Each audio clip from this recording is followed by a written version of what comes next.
We'll deal with China, $50 billion in purchases, and we're doing great. Biden, however, when he came in, they never enforced that deal. So that's the only thing that basically you have globalist companies that have been ripping us off that won't be able to rip us off any longer. I think that's what the big charge is. Have you been influenced, some of these exemptions that have been announced and some of these temporary delays, have you been influenced in those decisions because of the market reaction? Well, there are no delays at all. No, nothing to do with the market. I'm not even looking at the market because long term, the United States will be very strong with what's happening here. Now, these are countries and companies, foreign companies, that have been ripping us off, and no president did anything about it until I came along, and then I did a lot about it. You know, we took in tariffs from China $600 billion. Nobody else took in 10 cents from China. They never did. But when COVID came along, we had to focus on COVID. We did a great job. We got rid of that. We ended up handing over with a market that was higher than it was previous to COVID coming in. But this is very much about companies and countries that have ripped off this country, our beloved USA, and they're not going to be ripping us off anymore. So, you know, I think that has an impact on the market. Mr. President. Sir, this is a slate of nominees that's been prepared by the Presidential Personnel Office. It includes a number of sub-cabinet level appointments, a number of your ambassadors that have been previously announced, and also, crucially, given the administration's concerted effort to focus on violent crime, it includes a number of U.S. attorneys in major cities that have real crime problems. Okay. Some very good people, too. Thank you, sir. And then we have a number of ceremonial proclamations that Lindsay Halligan is going to. So two very special proclamations, the first of which is a proclamation that proclaims March 2025 as Women's History Month in honor of all the wonderful women in your administration, all the wonderful women in America, and in honor of everything you've done for women and this administration has done for women in just, what, a month and a half? So. Yeah, we've done a lot, and women have done a lot for us, right? This is an honor. We have a wonderful woman here, Maria Bartiromo. Thank you so much. Nice to have you, Maria. Thank you very much, Mr. President, and thanks for all that you're doing for women. Thank you. She's going to do an interview of me later. Maybe I shouldn't do this interview. I should be like Biden, not do any interviews.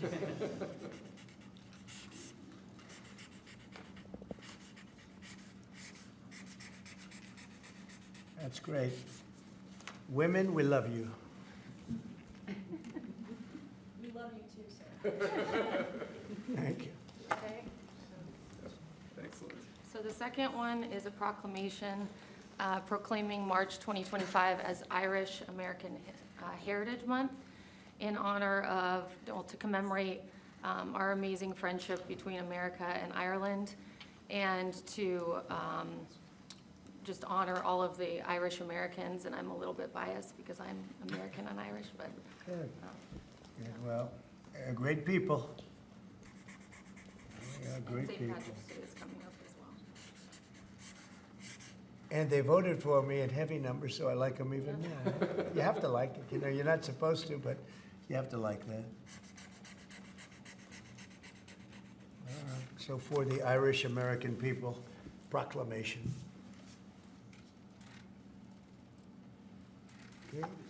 Thanks, Lindsay. Mr. President, your envoy, Steve Witkoff, told us a little while ago that if Hamas does not release hostages, that the U.S. and Israel could take some action. What does that mean in your eyes? Is that military action? Would you join strikes with Israel? Well, you're going to find out. I had the honor of spending a lot of time yesterday with quite a few of the people that we got out, and I can't believe how badly treated they were, really badly treated. Stories that you wouldn't even believe. Some of it was documented. Some of it was so bad you couldn't really, I don't think you can put it on. And it's a shame. And they said one thing, they have 59 hostages, of which many of them are killed. They want to know if we could just continue. They said without us, look, Biden wasn't able to get anybody out. We came along and they started releasing. But we have 59 left, of which 24 are living. The rest are dead. And I put out a statement, it's sort of self-explanatory, I think, but somebody's going to have to get a lot rougher than they're getting. It's a shame.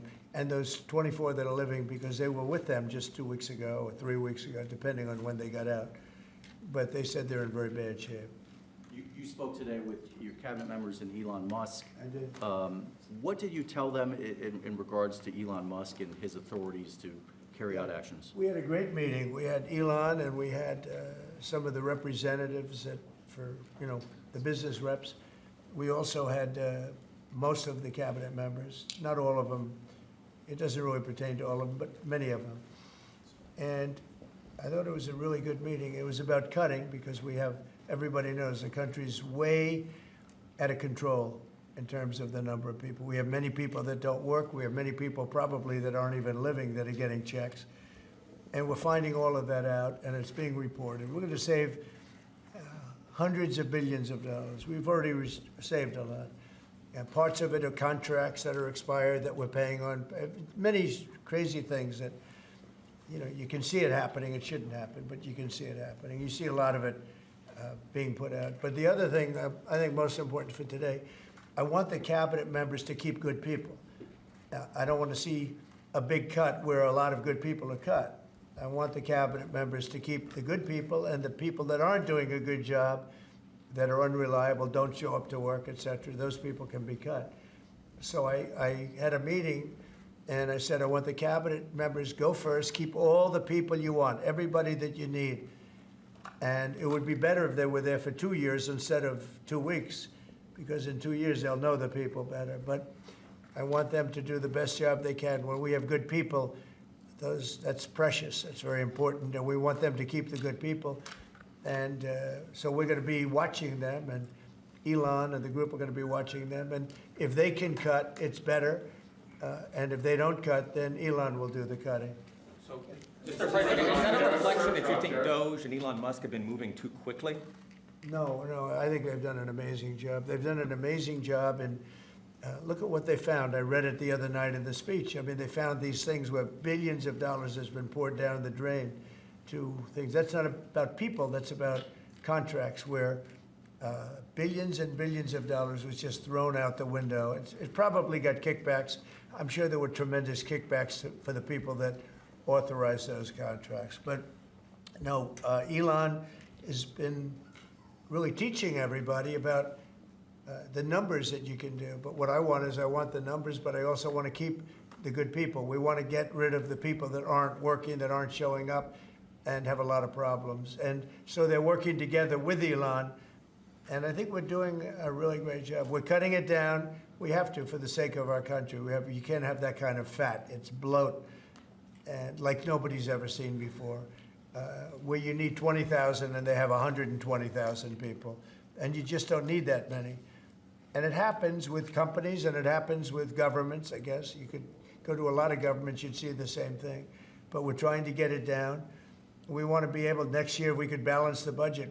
I think there's a good chance we could balance the budget next year. We have a lot of good things happening. Plus, we have a lot of revenue things happening, like today with the shipbuilding.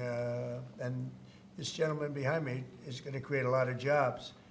And he's about the biggest there is in the world. We had the biggest chip maker in the world here a few days ago. He's going to be spending $200 billion on building plants. We're not giving them any money to build it either. It's not, that CHIP Act is ridiculous, where the Biden thing, where they give billions of dollars to people that have nothing but money. They're not going to spend that money. They're just taking that money. We're giving nothing. They're coming in because of the tariffs, because they don't want to pay the tariffs, and they're opening up big. So, but with respect to people, I said, I want to cut the people, but I want to keep the good people. Mr. President, tariffs, sir, can you walk us through the next steps on this? Steel and aluminum tariffs are due to kick in next week on Canada, Mexico, and every other country. Are those going to be modified as well? No, those aren't modified. Those are happening next week.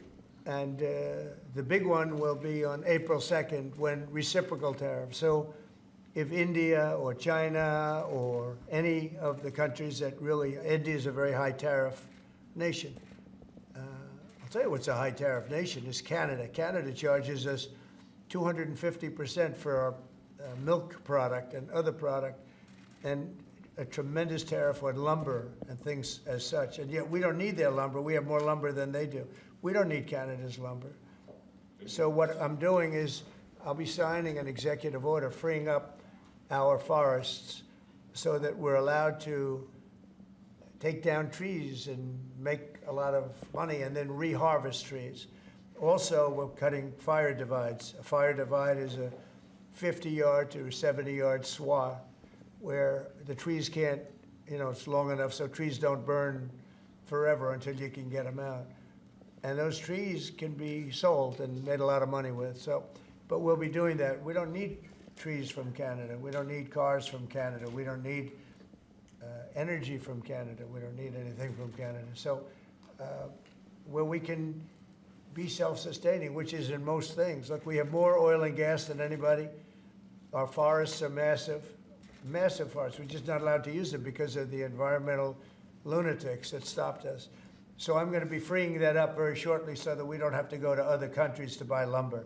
Why should we be buying lumber from other countries, paying tariffs, paying big prices, extraordinary prices, and we have lumber. We have the best lumber. Go ahead. And this USMCA exemption that you're essentially announcing today for this 1 month, It's just a modification, short term, because I didn't want to hurt the American, it would have hurt the American car companies if I did that. would you consider the same sort of exemption or pause for the auto tariffs you're talking about next month? Is We're that not what- looking at that, no. You're not No, we're not considering looking at exemption? that, no, no. Are you President, considering revoking the Yep. TPS for the Ukrainians who live here in the U.S.? What about it? Are you considering revoking the TPS status for the more than 200,000 Ukrainians who live here in the U.S.? What are you saying? I don't- The Ukrainians that are here in the Yeah, U.S., yeah. they're under a TPS status. On GPS? TPS, temporary status. temporary- Oh, I thought you said GPS. TPS. Yeah. There was some news saying that they were going to be revoked and they were going to be deported from the country. Are you considering that for the Well, we're Ukrainians? not looking to hurt anybody, and we're certainly not looking to hurt them. And I'm looking at that, and there were some people that think that's appropriate and some people don't, and I'll be making a decision pretty soon, okay? President Trump But said, we're not looking to hurt them, President Trump said especially Ukrainians. They've gone through a lot. Yeah, Peter? the clocks are gonna spring forward on Sunday.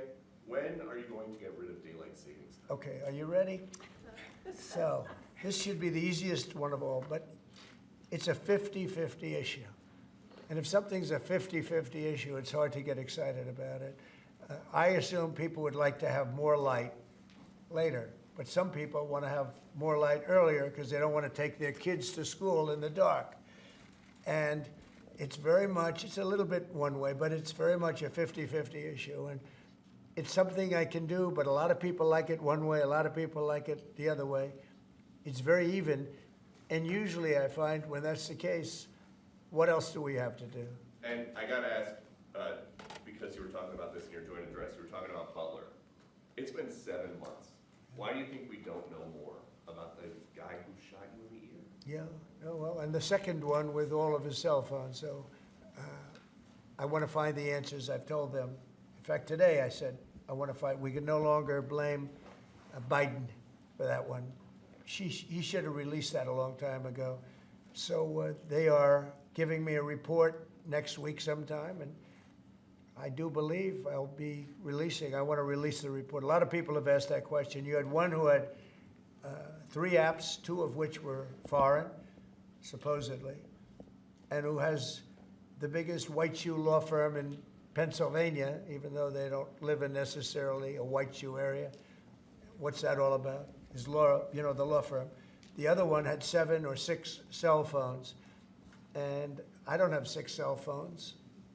And why would somebody have 6 cell phones? So we're going to be releasing a report on that soon, Peter. But based on what you're saying right there, the lack of information and Yeah. the data points that you just gave, does that make you think that there's some part of that there's some bigger? It could be. Well, it makes other people think that. It makes me think it a little bit too. I say, when you have 3 apps and 2 of them are foreign, and you had an FBI that wouldn't report on it, they didn't want to say why, I would say that could be suspicious. And then on the second assassin, you had, and by the way, I have to tell you, Secret Service did a great job on that by spotting him. But on the second one, he had 6 cell phones. That's a lot of cell phones. And a couple of them had some strange markings on them. So, yeah, I want to find out, and I would be willing to release it. I mean, maybe there's a reason that we shouldn't, so I don't want to get too far ahead of my skis, but yeah, I would be very willing to release that. I'd like to see it. I want to see it myself, Peter. Not only you, I want to see that one myself. Mr. President, May I? Yes. President Macron yesterday said that France was ready to offer its nuclear protection to other European countries. What do you make of it? And in this case, would the US also maintain a nuclear umbrella for European countries? Well, France is also willing to put soldiers into Ukraine for safety reasons if we can get it. I will say that we've made a lot of progress with Ukraine and a lot of progress with Russia over the last couple of days. And it'd be great to bring that to an end so we don't have to talk that way about nuclear. It'd be great if everybody would get rid of their nuclear weapons. You know, we have Russia and us have by far the most. China will have an equal amount within 4 or 5 years. And it would be great if we could all denuclearize, because the power of nuclear weapons is crazy. It is crazy. And, you know, I was very far along a process with Russia, despite the Russia hoax, which didn't make it easy. It was a total hoax, a total rigged hoax by some bad people. But despite that, I was very close to having a program with Russia, denuclearization, and we were going to get China. I spoke to President Xi about it, and he would have been very happy to have gone along with it. But bad things happened, like an election that was rigged happened. And so we had to come back 4 years later. But I would very much like to start those talks. The opposite of what you say, the denuclearization would be incredible. Mr. President, on the auto tariffs that you were talking about, I know yesterday you spoke with the big three. Did you tell them that no more exemptions were on the way, and what was the reaction? I told them, that's it. This was a short-term deal. And they came back to me yesterday. They said, could we have some help on the tariffs because of the speed? And I said, look, I'm going to do it, but that's it. Don't come back to me after the 2nd, April 2nd. I don't want to hear from you after April 2nd. We're not going to be doing it anymore. I want to help them. What was their response?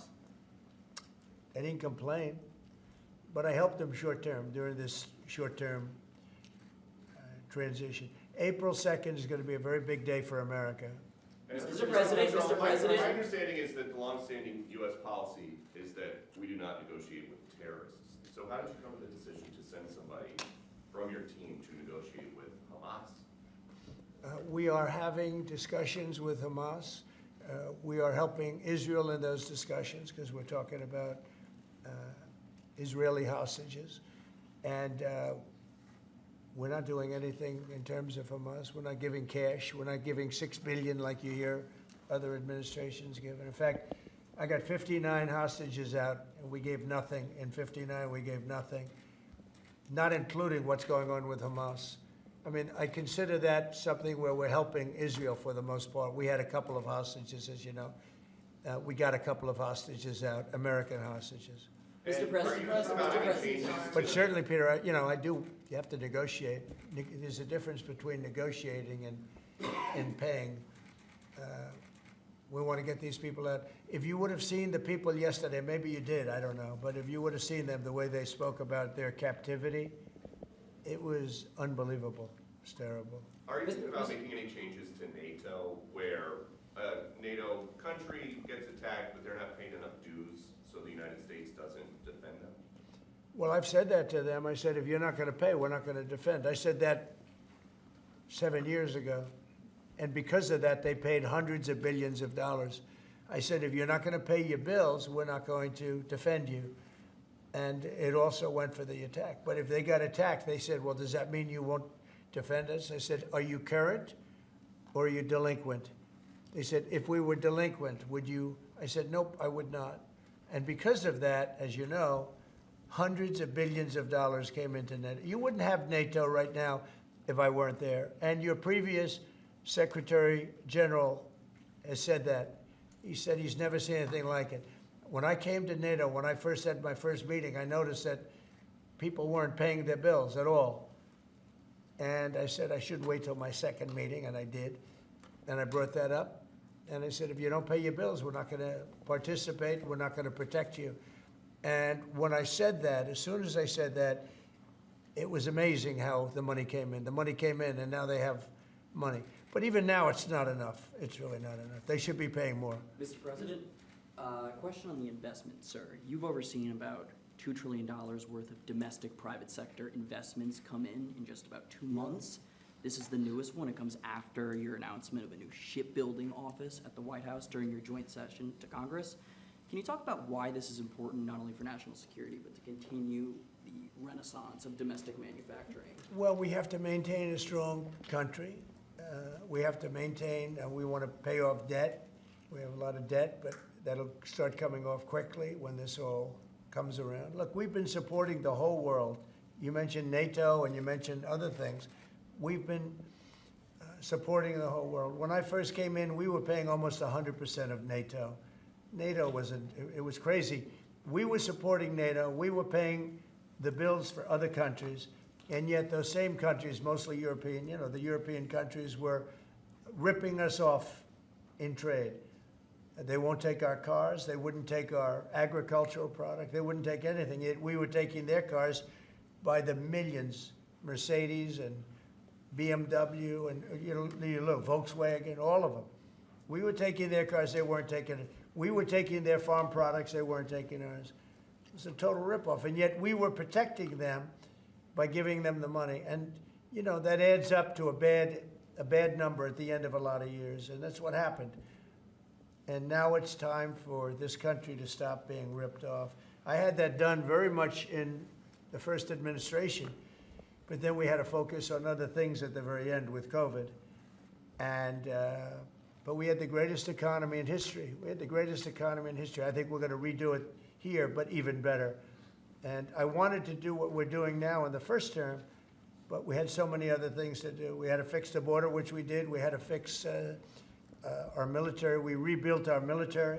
We completely rebuilt the military, only to watch Biden give so much of it away to Afghanistan, if you can believe it. It's not even believable. It's not even believable what he did. The damage that man did or that administration did to this country is frankly not even believable. And in particular, allowing millions and millions of people to come into our country. Many of them were murderers and drug dealers and gang members and people from prison for very heinous crimes. For him to allow those people into our country, and now we're spending tremendous amounts of time and effort. Nikki and Tom Homan, who's doing an unbelievable job, but we shouldn't have to be spending anything on that. We had the safest border ever. Now we have actually, as you saw, the numbers just came out, where we have actually the lowest numbers in the history of our country.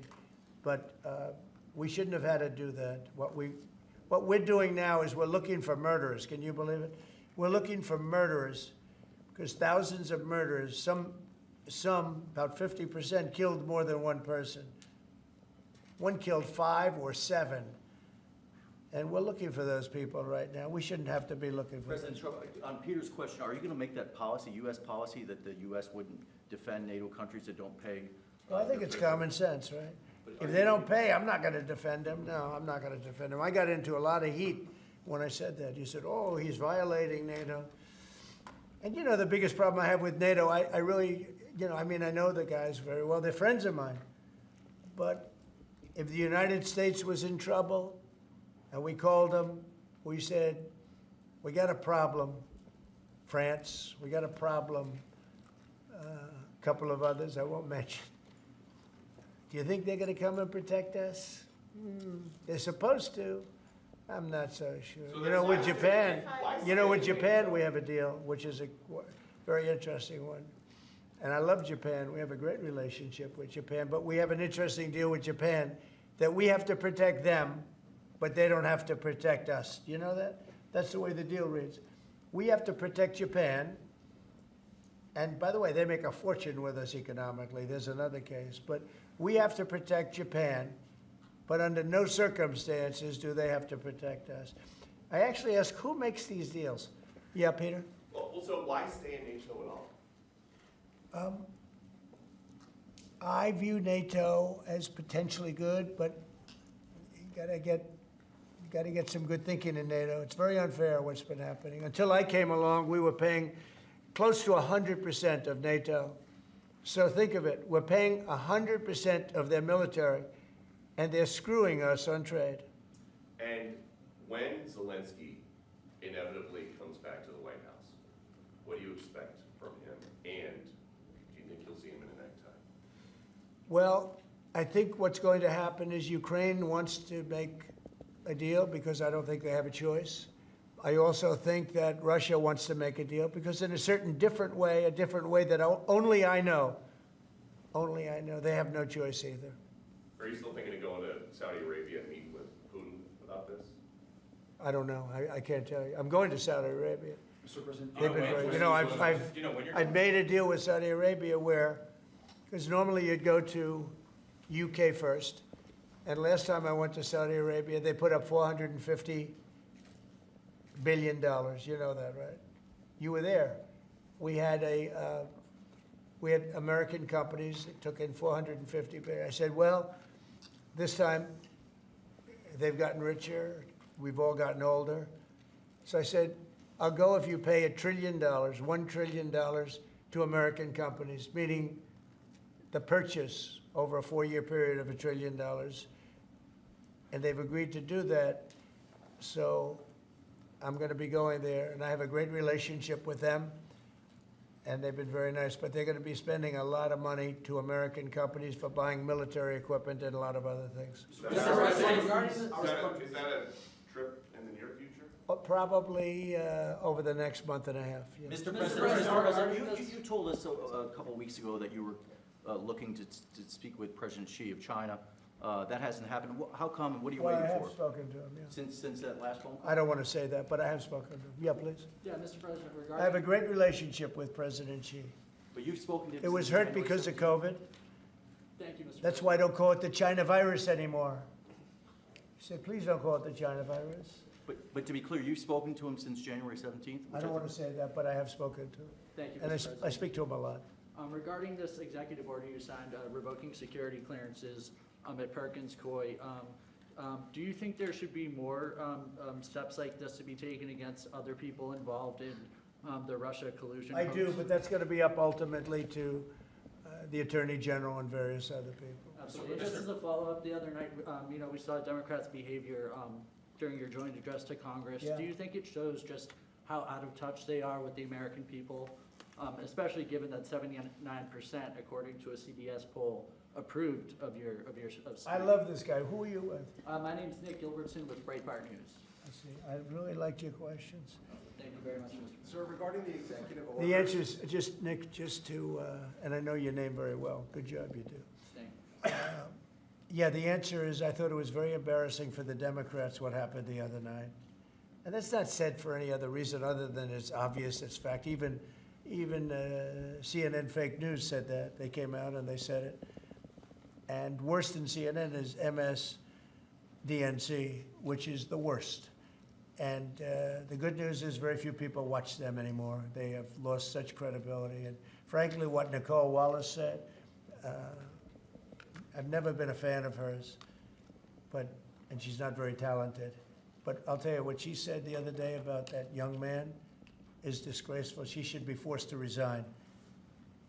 And Rachel Maddow should be forced to resign. Nobody watches her anyway. I don't know if it's not possible they pay her as much money as I hear, but certainly she's lost all credibility, both of them. But what they said the other day, they should be forced to resign about that young person who is suffering greatly. Thank you, Nick. Will you extend, if a TikTok deal is not made on the timeline you gave, will you extend that? Probably, yeah. You will. Probably. Is that I think, look, we have a lot of interest in TikTok. And China is going to play a role. And so hopefully China will approve of the deal. But they're going to play a role. But we have a lot of interest in TikTok. How long will you extend it, and how close are you to a deal? Well, we'll see. But if I need, right now we have at least another month, so we don't need an extension. But if I needed an extension, I'd probably get it extended. Yeah, Mr. please. Our country's Mr. President, regarding the executive orders, there was talk that you might sign one winding down the education department. Which department? The education department. Are you having second thoughts on that? No. I want to bring the schools I want to bring the schools back to the states. And, you know, I've said it 100 times, we're ranked at the bottom of the list, and yet we spend more. We're ranked #1 for cost per student. We're ranked at the bottom of the list in education. And I know if I bring it back to Iowa, Indiana, Idaho, all these great states, I think I could say 40 states, I want to bring it back.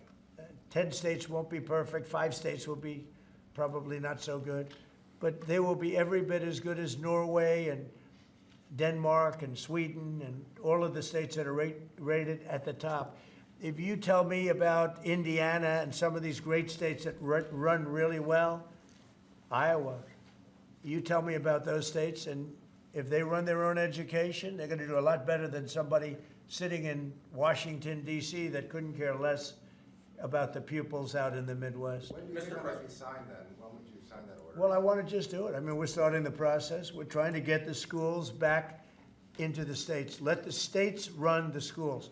And I'll tell you, you'll see something, it's gonna blow your mind. It'll be run so well. The school system, and I also believe in school choice, but that will take care of itself. A follow-up to that, Mr. President, if the education department were eliminated, how would you see, sort of what department, what agency would handle student loans and the other types of federal That would be grants that brought the in, education yeah, department- that would be brought into either Treasury or Small Business Administration or Commerce.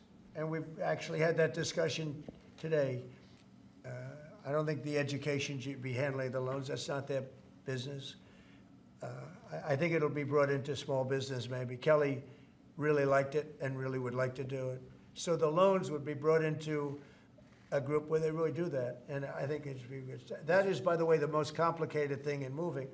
But it's very simple if you do that. And So the President, same for our like federal country grants? rejected your plan to move out more than 2 million people out of Gaza. What's your reaction to that and to Egypt's plan and to this meeting that happened? Out of Gaza? Yeah. I think that Gaza's a mess, and I think that Gaza could be good. I think it's got to be run properly, but right now Gaza is an absolute mess, and it has been for many, many years and decades. Yeah, Peter, did you have one more? I did, yeah. They have these 2 Starliner astronauts stuck in space for 8 months. Have you spoken to them? They left them alone. Biden left them up there. And what do you know about that? I know everything about it. I said, we have 2 astronauts that are stuck in space. I have asked Elon, I said, do me a favor, can you get him out? He said, yes, he is preparing to go up, I think, in 2 weeks. What do you know about how this went down? Because he's saying that the Biden White House was offered some kind of SpaceX rocket to go get these guys, and they said no. That's what I heard. I can't tell you that, but that's what I heard. But Biden was embarrassed by what happened, and he said, leave him up there. I would have said, if you're embarrassed, you got to get him out. Elon is right now preparing a ship to go up and get him. I'm sure that they will see this in space. What is your message to them? We love you, and we're coming up to get you, and you shouldn't have been up there so long. The most incompetent president in our history has allowed that to happen to you, but this president won't let it happen. We're going to get them out. We're coming up to get you. I've authorized Elon. I said, can you get them out? Because, you know, they've been left up there. I hope they like each other, but they've been, maybe they'll love each other. I don't know. But they've been left up there. Think of it. And I see the woman with the wild hair, good solid head of hair she's got. There's no kidding. There's no games with her hair. But, and you know, there's a danger up there, too. They can have some failures up there that would be very bad. You got to get them out.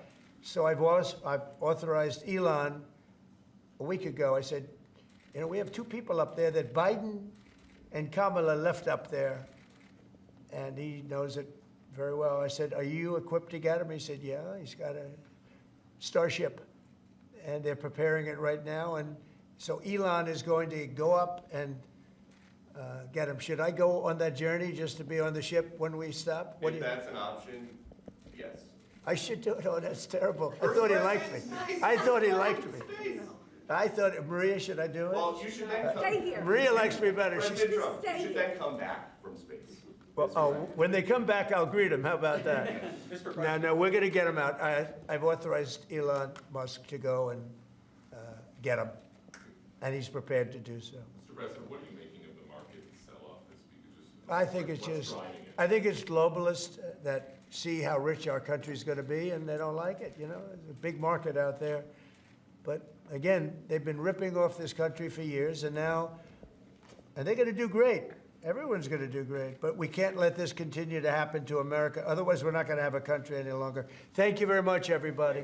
Thank you, sir. Thank you. Thank you very much. Great. Thank you, Nick. Great.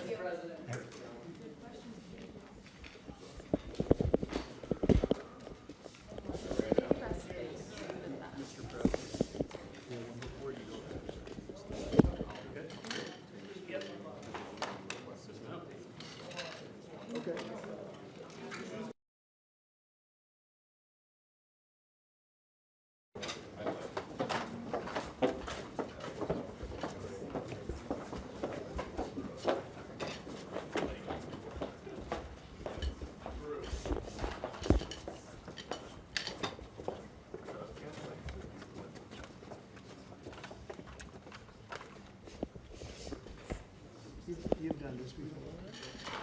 Huh? Oh, really? First time. They'll be nice. Hello, everybody. Hello, Peter. President Trump, how are you today? Star. You're a big star. How are you? I'm doing very well, Mr. Good President. job. How are you? Good job you're doing.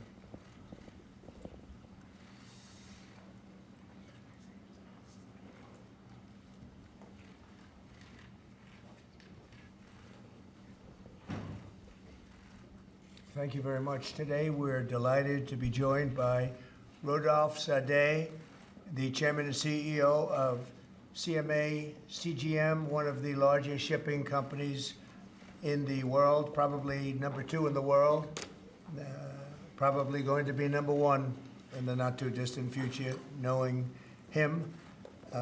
They employ over 160,000 employees. They have 750 major container vessels worldwide.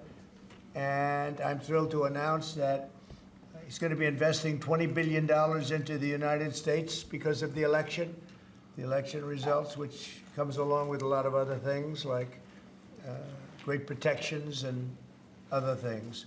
This massive investment will go toward building out shipping logistics, infrastructure, and terminals, which will create an estimated 10,000 new jobs in America. It's so important because it's about shipping. You know, we lost our way for many years. We haven't done anything. We used to build a ship a day, and now we essentially don't build ships. We're going to start that, and we're going to be announcing next week or the week after a massive new program for building very large, the largest ships in the world.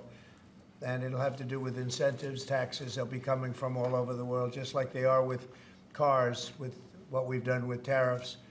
And we have at least 7 new major car plants that are going to be starting very shortly because of what we're doing with the tariffs, which will primarily start on April the 2nd.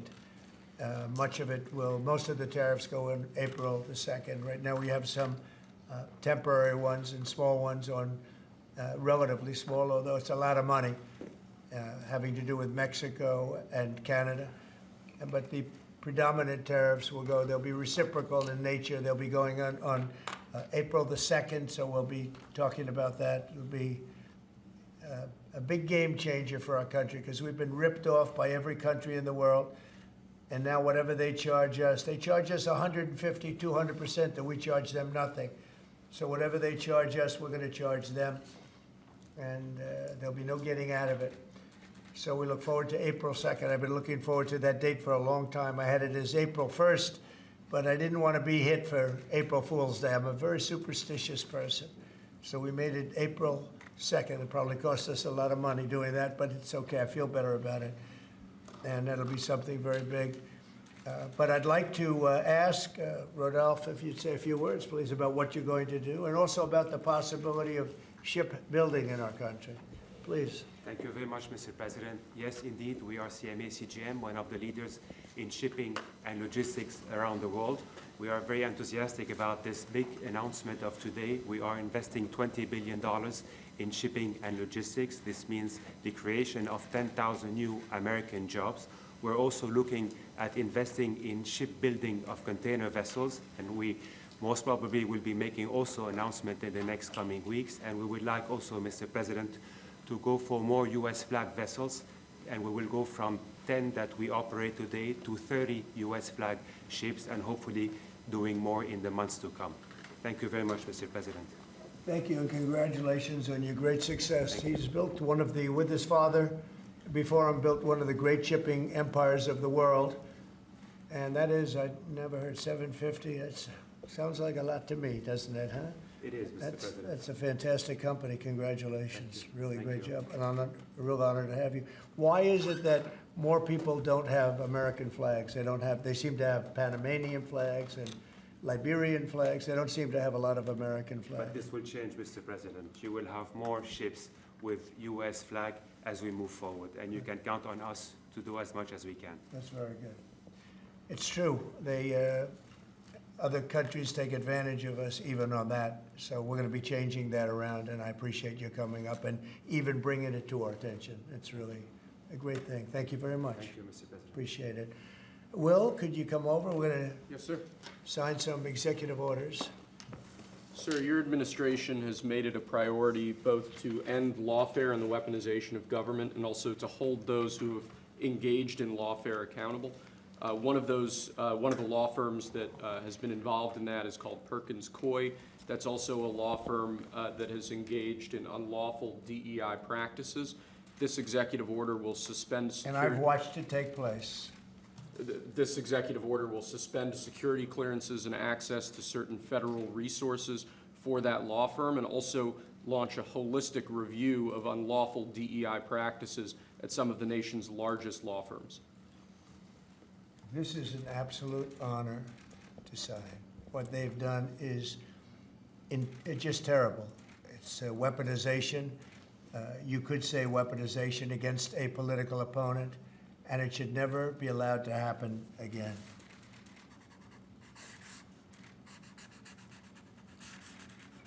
And you're looking at about 15 different firms?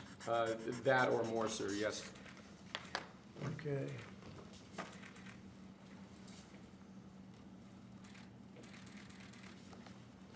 Thank you, sir. One of the tools the left has consistently used to frustrate good government policies has been the use of injunctions and temporary restraining orders. Federal Rule of Civil Procedure 65C allows for essentially a demand for an injunction bond for folks who are seeking temporary restraining orders and injunctions to post a bond before they're allowed to proceed in court. This presidential memorandum would order the Department of Justice, its litigating components, to seek those injunction bonds whenever someone tries to challenge our policies in court, so that when they end up losing in court, and we believe that they will end up losing in court, that they can be held financially responsible for the disruption to federal activities that their actions have caused. Very good. Something they've wanted to do a long time, right? They've been looking to do this for years, Yes, sir. and why they just never got it This on? is a rule that's been on the books for a very long time. The Department of Justice has been very inconsistent in seeking these bonds. From a legal standpoint, really a very big thing. Thank you, sir. In order to protect American car manufacturers and American farmers, we have two modifications to the IEEPA tariffs that have already been announced against Canada and Mexico. This first order relates to Canada. Essentially, what it will allow for is the flow of parts and sub-assembly products into America to allow American car manufacturers to continue building cars. It basically excludes USMCA-eligible goods from existing tariffs, and also in order to help our farmers at this crucial time of year, we're going to be reducing the tariff imposed on Canadian potash from 25% to 10%. So this is a modification to our tariff regime to protect American car manufacturers and American farmers. It basically makes it more fair for our car manufacturers during the short-term period before April 2nd. April 2nd is a little bit different. That will be much more significant, but during this interim period between now and April 2nd, this makes it much more favorable for our American car manufacturers.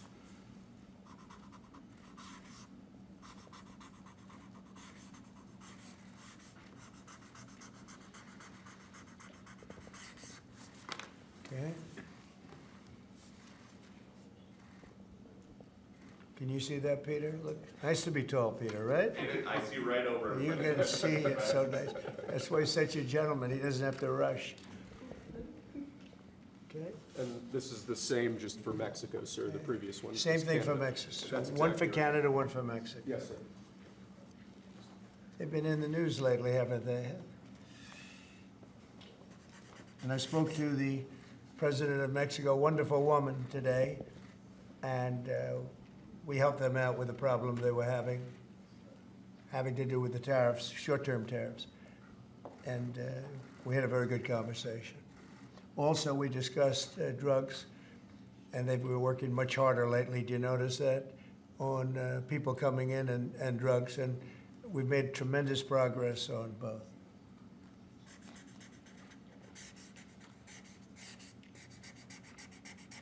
President Trump, what's your thought about why the markets are so spooked? Do you think they don't like the tariffs, or do they not like the uncertainty with some of the changes and the carve-outs? Well, a lot of them are globalist countries and companies that won't be doing as well because we're taking back things that have been taken from us many years ago. We've been treated very unfairly as a country. We protect everybody. We do everything for all these countries. And a lot of these are globalist in nature. You know, they have, if you're outside of the United States, you know, it's going to be a little bit different. We just weren't treated right. We were ripped off as a country. I've been saying it for a long time. And I did it to a certain extent in the first administration, but with COVID coming in, we had to focus on that toward the end. But we had the greatest economy in history in the first administration, and I think we'll do even better now. But this is something that we have to do. There'll always be a little short-term interruption. I don't think it's going to be big, but the countries and companies that have been ripping us aren't particularly happy with what I'm doing. But the United States will be very happy. And, you know, our farmers are going to be very happy. And, again, there'll be disruption. But in the end, I said it before with China, we signed an unbelievable deal with China, $50 billion in purchases, and we're doing great. Biden, however, when he came in, they never enforced that deal. So that's the only thing that basically you have globalist companies that have been ripping us off that won't be able to rip us off any longer. I think that's what the big charge is. Have you been influenced, some of these exemptions that have been announced and some of these temporary delays, have you been influenced in those decisions because of the market reaction? Well, there are no delays at all. No, nothing to do with the market. I'm not even looking at the market because long-term, the United States will be very strong with what's happening here. Now, these are countries and companies, foreign companies, that have been ripping us off, and no president did anything about it until I came along, and then I did a lot about it. You know, we took in tariffs from China $600 billion. Nobody else took in 10 cents from China. They never did. But when COVID came along, we had to focus on COVID. We did a great job. We got rid of that. We ended up handing over with a market that was higher than it was previous to COVID coming in.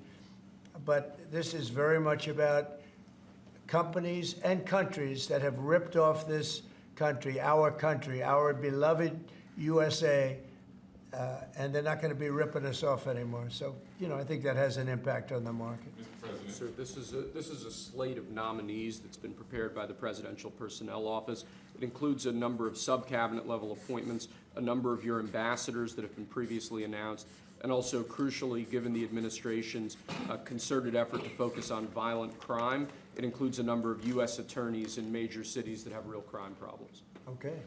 Some very good people, too. Thank you, sir. And then we have a number of ceremonial proclamations that Lindsay Halligan is going to. So two very special proclamations, the first of which is a proclamation that proclaims March 2025 as Women's History Month in honor of all the wonderful women in your administration, all the wonderful women in America, and in honor of everything you've done for women and this administration has done for women in just, what, a month and a half? So. Yeah, we've done a lot, and women have done a lot for us, right? This is an honor. We have a wonderful woman here, Maria Bartiromo. Thank you so much. Nice to have you, Maria. Thank you very much, Mr. President, and thanks for all that you're doing for women. Thank you. She's going to do an interview of me later. Maybe I shouldn't do this interview. I should be like Biden, not do any interviews.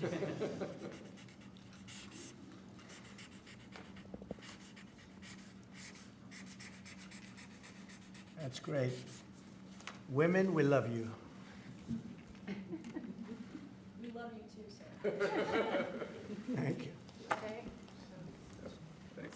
So the second one is a proclamation proclaiming March 2025 as Irish American Heritage Month in honor of, well, to commemorate our amazing friendship between America and Ireland, and to just honor all of the Irish Americans. And I'm a little bit biased because I'm American and Irish, but Good. Good. Well, great people. Yeah, great St. people. Patrick's Day is coming up as well. And they voted for me in heavy numbers, so I like them even now. You have to like it, you know, you're not supposed to, but you have to like that. All right, so for the Irish American people proclamation. Okay, thanks, Lindsay. Mr. President, your envoy, Steve Witkoff, told us a little while ago that if Hamas does not release hostages, that the U.S. and Israel could take some action. What does that mean in your eyes? Is that military action? Would you join strikes with Israel? Well, you're going to find out.